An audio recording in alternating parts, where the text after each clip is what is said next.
যুক্তরাষ্ট্রের বর্তমান আগ্রাসী শুল্ক নীতি চীন, ভারত, রাশিয়ার মতো প্রধান অর্থনৈতিক শক্তিগুলোর সাথে বাণিজ্যিক সংঘাত তৈরি করে বিশ্ব বাজার ব্যবস্থাকে অস্থিতিশীল করে তুলেছে। নিঃশ্বাস ছাড়েনি।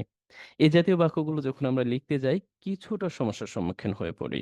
কারণ এখানে দুটি ভার্ব আছে। একটি হচ্ছে সংঘাত তৈরি করে, যেটা অসমাপিকা ক্রিয়ায় আছে, যারা আমরা বাংলা বুঝি তারা এখানেও বুঝবো। বিশ্ব বাজার ব্যবস্থাকে অস্থিতিশীল করে তুলেছে, এটা হচ্ছে প্রধান ভার। আচ্ছা, আমরা প্র্যাকটিক্যালি দেখলে আরো ভালো বুঝবো। তারপরও আমরা যদি বলি এই বাক্যের প্রধান ভার্ব কোনটি, তাহলে উত্তরটি পাবো যে অস্থিতিশীল করে তুলেছে এই অংশটা। আর এটা কে করেছে, তাহলে আপনি খুব সহজে উত্তরটা পাবেন এই আগ্রাসী শুল্ক নীতি। এখন কাকে করেছে? মূলত এই যে যে সংঘাতটা তৈরি করেছে সেটা কাদের সাথে?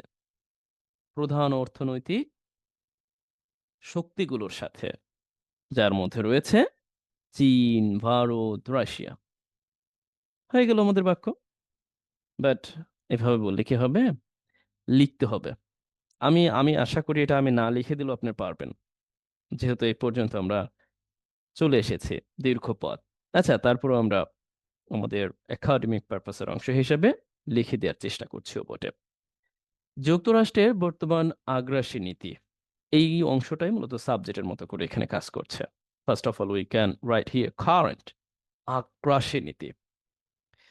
একসাথে লিখে দিতে পারি যে কারেন্ট বর্তমান আগ্রাসী নীতি অ্যান্ড অ্যাগ্রেসিভ ট্যারিফ পলিসি, আগ্রাসী নীতি। আচ্ছা, এটা হচ্ছে যুক্তরাষ্ট্রের, আমরা অফ যুক্ত করে লিখে দিলাম। পুরো অংশটাই সাবজেক্টের মতো কাজ করছে। মলদো এইখানে মূলত সাবজেক্টটা হচ্ছে কারেন্ট অ্যাগ্রেসিভ ট্যারিফ পলিসি। আমরা এখন প্রধান ভার্বটি লিখব। এখন কেউ কেউ বলতে পারেন এইটা লিখবেন না, না এটা আমরা একটু পরে লিখব। তবে চাইলে আপনি এটাকেও প্রধান ভার্ব হিসেবে লিখতে পারেন। আশা করছি বোঝাতে পারছি। আচ্ছা, আমরা এখন লিখব না, ঠিক যেভাবে আছে এভাবেই লিখব। Current aggressive tariff policy of the US, এখন আমরা লিখে দেব যে তারা তুলেছে, তার মানে প্রেজেন্ট পারফেক্টলি লিখতে হবে।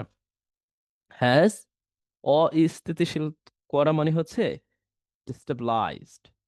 আমরা চাইলে অন্যভাবে লিখতে পারবো। মানে স্টেবলাইজড মানে হচ্ছে স্থিতিশীল করা, ডিস্টেবলাইজড মিনিং দ্যাট অস্থিতিশীল করা। কি করেছে? এখন আমরা এখানে পাবো বিশ্ব বাজার ব্যবস্থাকে। তাহলে আমরা এখানে লিখে দিতে পারি যে global trade system, global trade বা গ্লোবাল মার্কেটকে তারা মূলত ডিস্টেবলাইজ করেছে। এখন আমরা লিখে দেব এই ভার্বটি, যে এটা করেছে কিসের মাধ্যমে? সংঘাত তৈরির মাধ্যমে। সেই সংঘাতটা কার? সেই সংঘাতটা প্রধান অর্থনৈতিক দেশগুলোর সাথে। আর সেই প্রধান অর্থনৈতিক দেশগুলো হচ্ছে চীন, ভারত, রাশিয়া। তবে আমরা চাইলে সরাসরি লিখে দিতে পারতাম, সেটাও দেখাচ্ছে। এখন এই অংশটা আমরা মূলত বাই যুক্ত করে ফ্রেজ তৈরি করব, বাই ক্রিয়েটিং। আচ্ছা, অন্যথায় আপনি সরাসরি ক্রিয়েটিং দিলেও আপনার প্রেজেন্ট পার্টিসিপল যুক্ত ফ্রেজ আকার হতো, সেই ক্ষেত্রে কিছুটা অস্পষ্ট হইতো। এই ক্ষেত্রে বাই যুক্ত করে ফ্রেজটা বসিয়ে দিলে সবচেয়ে ভালো হয়। এটা হচ্ছে বাণিজ্যিক সংঘাত তৈরি করার মাধ্যমে, creating commercial conflict or trade conflict with এই প্রধান অর্থনৈতিক দেশগুলোর সাথে, মেজর ইকোনমিক পাওয়ার্স, প্রধান অর্থনৈতিক দেশগুলোর সাথে। এর মধ্যে রয়েছে, এখন আমরা এক এক করে নামগুলো দিব, যে লাইক, অথবা আপনি এখানে সাসাস দিতে পারেন, চীন, ভারত, ইন্ডিয়া, রাশিয়া, এগুলো আপনি দিয়ে দিচ্ছেন। হয়ে গেল। এখন আসুন, আমরা চাইলে কি অন্যভাবে পারতাম না? না, অন্যভাবে সম্ভব। কারণ আপনি এক কাজ করতে পারেন, প্রথমত লিখে দিতে পারেন যে কি করেছে? কমার্শিয়াল কনফ্লিক্ট তৈরি করেছে। মানে প্রথম একটা অংশ লিখে ফেলতে পারেন যে এই গ্লোবাল সিস্টেমটাকে নষ্ট করে দিয়েছে। এরপর আপনি এক কাজ করেন, এখানে একটা এন্ড বসায় দেন, মানে আমি বলছি আর কি। আচ্ছা, সরি, আম টেকিং টাইম। আমি লেখালেখির সময় এই জাতীয় সমস্যায় পড়ি, মারাত্মক লেভেলে। আচ্ছা, এখন হবে হয়তোবা। হয়েছে। এখন আমরা and এর সাহায্যটা নিতে পারি। and এখন আমরা ঠিক এই জায়গাটায় এই যে সংঘাত তৈরির ব্যাপারটা এটাকে একটু ভিন্নভাবে লিখব। এটাকে আমরা লিখতে পারি ঠিক প্রেজেন্ট পারফেক্টে এইটা যেভাবে লিখেছি, যে এবং তৈরি করেছে। এখন আমরা এটা মানে কম্পাউন্ডে লিখে ফেললাম যে কি করেছে, এই কমার্শিয়াল কনফ্লিক্টটা তৈরি করেছে। আপনি যদি ক্রিয়েটেড না দিতে চান, আপনি লেট দিতে পারেন, লেট টু দিতে পারেন। আবার যদি লেট টু না দিতে চান তাহলে আমি বলবো আপনি কজ দিতে পারেন। যদি কজ না দিতে চান তাহলে আপনি রেজাল্টেড ইন দিতে পারেন। এত গভীরে যাওয়াটা মোটেও উচিত হবে না। আচ্ছা, আমরা ঠিক আগের অবস্থানে চলে যাই। কারণ এতগুলো বিষয় দিয়ে দেয়াতে অনেকের কাছে দুর্বোধ্য মনে হতে পারে। যেহেতু একই ব্যাপার বারবার আলোচনা করেছি, নতুন করে আর দেওয়ার দরকার নাই। তারপরও আমরা যতটুকু সম্ভব বিষয়গুলোকে বজায় রাখবো বটে। কি কোনো প্রশ্ন আছে? অবশ্যই এই ব্যাপারে যে কোনো প্রশ্ন থাকলে আপনি আমাদের যেই সাপ্তাহিক ক্লাস আছে সেখানে জিজ্ঞাসা করবেন। I will try my best to respond to your questions. Next we see আমরা পরবর্তীতে দেখার চেষ্টা করি। অপরিকল্পিত উচ্চ হারে কর আরোপ করার এই প্রবণতা মুক্তবাজার অর্থনীতির ধারণাকে ক্ষতিগ্রস্ত করছে। বাণিজ্যিক অংশদারিত্বের মধ্যে মানে দারিদ্র যারা আছে, অংশীদার যারা আছে, ভুল বলছি কেন, তাদের মধ্যে পারস্পরিক অবিশ্বাস বাড়িয়ে দিচ্ছে। তার মানে এখানে একটি অংশ, এখানে একটি অংশ। If I ask you where is the subject here, মানে এই ক্ষতিগ্রস্তটা কে করছে? আর এই বাণিজ্যিক অংশীদারদের মধ্যে এই অবিশ্বাসটা কে বাড়িয়ে দিচ্ছে? আপনারা কেউ আন্দাজ করতে পারেন কিনা? দেখার আগেই দেখার চেষ্টা করুন, একটু বলার চেষ্টা করুন তো, কে বাড়িয়ে দিচ্ছে? এটা আমি করবো না, এটা আপনাদের জন্যই কাজ থাকবে। দেখুন, স্পষ্টত বোঝা যাচ্ছে এই প্রবণতাটা, সেই প্রবণতাটা কিসের? এই প্রবণতাটা হলো এই যে অপরিকল্পিত উচ্চ হারে কর আরোপ করার প্রবণতাটা। তার মানে আপনার এখানে হেড ওয়ার্ডটা হলো এই প্রবণতা। অফ যুক্ত করে আপনি এখন লিখে দিবেন যে আরোপ করার, অফ, এরপর লিখে দিবেন যে ইম্পোজিং, পরিকল্পিত উচ্চ হার কর আরোপ।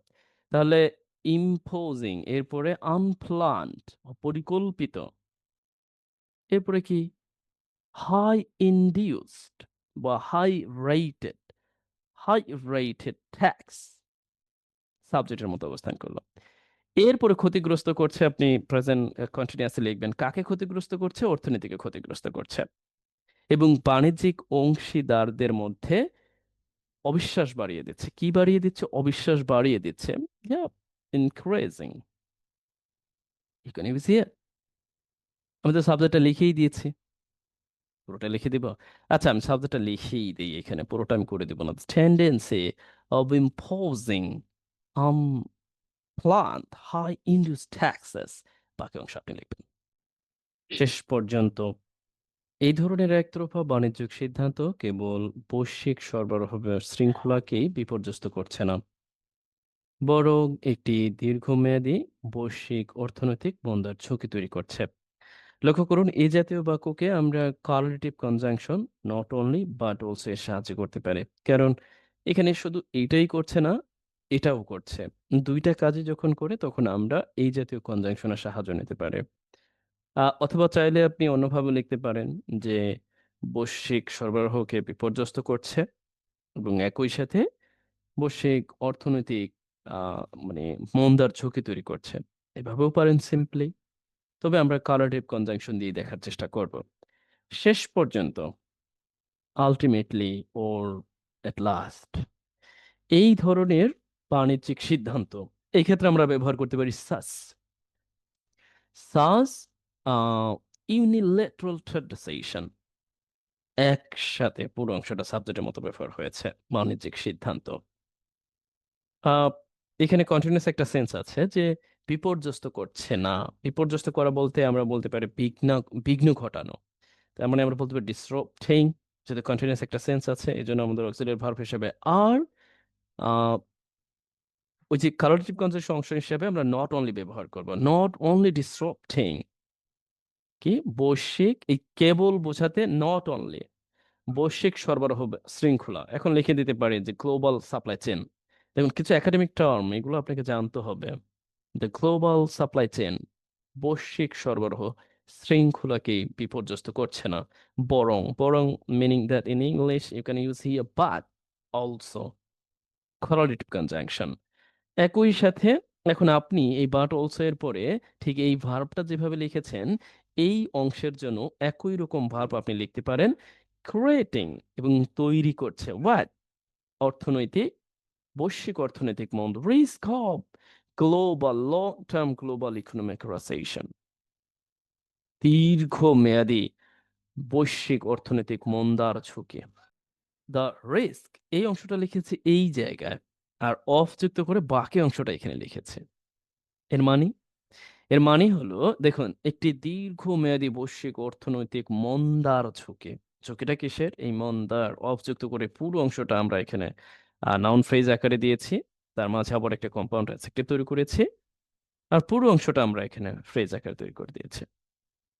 আশা করছি যতটুকু সম্ভব আপনারা বুঝতে পেরেছেন। আর আপনার জন্য রাখা বাড়ির কাজ অবশ্যই করে দিবেন। আর সর্বোপরি যেহেতু পিডিএফটা আপনার কাছে থাকবে, আপনি আপনার মতো করে ব্যবহার করবেন। তবে মাথায় রাখবেন, যদি সম্ভব হয় অন্য কাউকে রিকমেন্ড করবেন। সরাসরি যদি আপনি সরবরাহ করেন তাতে করে বুঝতেই পাচ্ছেন আহ আমি পার্সোনালি ক্ষতিগ্রস্ত হব, যেহেতু আমি কষ্ট করি, প্রায় সবগুলোই ফ্রিতে দিচ্ছি সবাইকে, শুধুমাত্র এই নোটটা ছাড়া। এতটুকু অন্তত পক্ষে আহ আপনারা দায়বদ্ধ হতে পারেন যে yes, you should do what exactly I expect from you. Number two, thank you so much এবং এনজয় করুন, ভিডিও দেখুন, আপনি আপনার মতো করে ব্যবহার করুন। সুস্থ থাকুন, দোয়া করুন।